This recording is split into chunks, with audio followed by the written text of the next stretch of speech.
Presented by प्रिया। अपने school ख़त्म होने के 26 साल बाद उसे बात समझ में आई कि माँ बाप सही कहा करते थे, इस दुनिया में कोई किसी का साथ नहीं देता। अगर आप कामयाब हो गए हो तो अपनी बदौलत हो, और अगर तुम फेल भी हो गए तो उसके जिम्मेदार आप खुद हो। आज वो अपनी गली के चौराहे पे बैठ के बड़ा उदास था, क्योंकि उसने भी अपने दोस्त को एक गाड़ी से जाते हुए देखा। उसके वे हाल में नौकरी लगी हुई थी और अब वो अपनी ज़िंदगी में कामयाब हो चुका है। उसे याद था जब वो दोनों साथ पढ़ा करते थे तो आप उसे बहुत गहरी दोस्ती थी। वो अक्सर कहता था कि मैं पढ़ाई लिखाई नहीं करूँगा, मुझे बिजनेसमैन बनना है। तो पूछता कि तुझे बिजनेस का आइडिया भी है? तो वो कहता नहीं, लेकिन मैं सीख लूँगा, लेकिन पढ़ाई लिखाई नहीं करूँगा। आखिरकार वो पढ़ लिख कर अपनी मंजिल तक पहुँच गया। इसने भी कोशिश करी थी स्कूल ख़त्म होने के बाद, लेकिन कामयाब नहीं हो पाया और आखिरकार आज ऑटो रिक्शा चलाता है। वो खुद को अपनी नज़रों में देखा तो उसने महसूस किया कि उसकी जेब में मात्र 150 रुपये पड़े हैं और उसके बगल में एक ऑटो खड़ा है। वो ऑटो उसी का है जिसने अपने व्यापार के नाम पे खरीदा था। अब वो महसूस करता है कि उसकी ज़िंदगी उतनी कामयाब नहीं है जितना वो सोचता था। वो उतना पैसा नहीं कमा पाया जितना उसे कमाना चाहिए। वो खुद को कोस रहा था कि जीवन में वो क्या बन गया। वो ऐसा कभी नहीं बनना चाहता था और ना ही वो ऐसा होना चाहता था। वहाँ पे खड़ा है और आज वहाँ पे खड़ा है और इस बात की शर्मिंदगी उसकी पूरी यात्रा को झिझोड़ रही थी। उसने खुद को समझा लिया था, इस दुनिया में कोई भी काम छोटा बड़ा नहीं होता, अपना धंधा ही होता है। क्या फ़र्क पड़ता है दुनिया का, तो काम ही है कहना। उसने लोगों की बातें सुन सुन के अपनी पीठ मजबूत कर ली थी। अब उसे कोई फ़र्क नहीं पड़ता, चाहे उसे कोई कुछ भी कहे। लेकिन हकीकत पता है क्या थी? हकीकत ये थी कि अब उसके पास कोई और ऑप्शन नहीं था।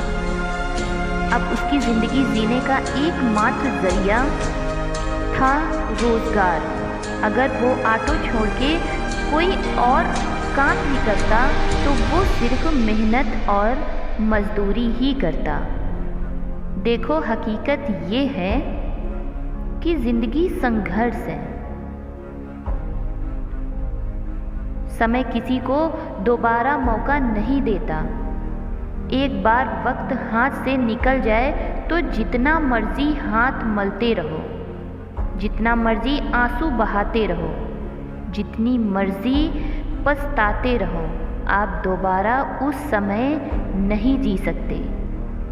हर चीज़ का एक समय है और आप किस्मत वाले हो कि आपके पास वो अनमोल समय है कि आप खुद को तैयार कर रहे हो। ये 13 से 25 की उम्र कच्ची मिट्टी की तरह होती है। वही मिट्टी जैसे कुम्हार बर्तन में रखता है, एक बार मिट्टी को सांचा आकार देके उसने जैसा आकार दे दिया वो वैसा ही बनते हैं। एक बार मिट्टी पकने के बाद फिर आप उसे जितनी मर्जी कोशिश कर लो तोड़ के भिगो के, लेकिन आप उसे दोबारा कुछ नहीं बना सकते। हर दिन खुद को ये बात याद दिलाओ कि तुम्हें पढ़ना है, तुम्हें कामयाब बनना है, तुम्हें हर दिन कड़ी मेहनत करनी है और कोई दूसरा ऑप्शन नहीं और कोई बहाना नहीं। ना तुम बहाना बनाओगे ना खुद को बहाना बनने दोगे।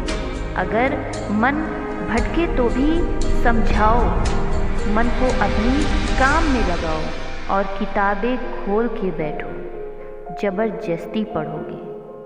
जब पढ़ने का मन ना करे, जब कुछ भी समझ ना आए, फिर भी तुम बैठे ही रहोगे। उन किताबों को निहारते रहोगे क्योंकि थोड़ी देर बाद मन लग जाएगा। तुम इस बात को याद रखोगे कि ये समय लिमिटेड है। इतनी मेहनत करोगे कि तुम अपने आप को ज़िंदगी में दोबारा पछताने का मौका कभी नहीं दोगे। ये तुम्हें खुद से वादा करना पड़ेगा और हर दिन इस वादे को याद रखना पड़ेगा कि तुम खुद का साथ दे रहे हो, तुम खुद के लिए जी रहे हो, तुम खुद को बना रहे हो और ये तुम्हारे लिए ज़रूरी है। ना किसी की बातों में बहकना और ना ही किसी रिश्ते में उलझना।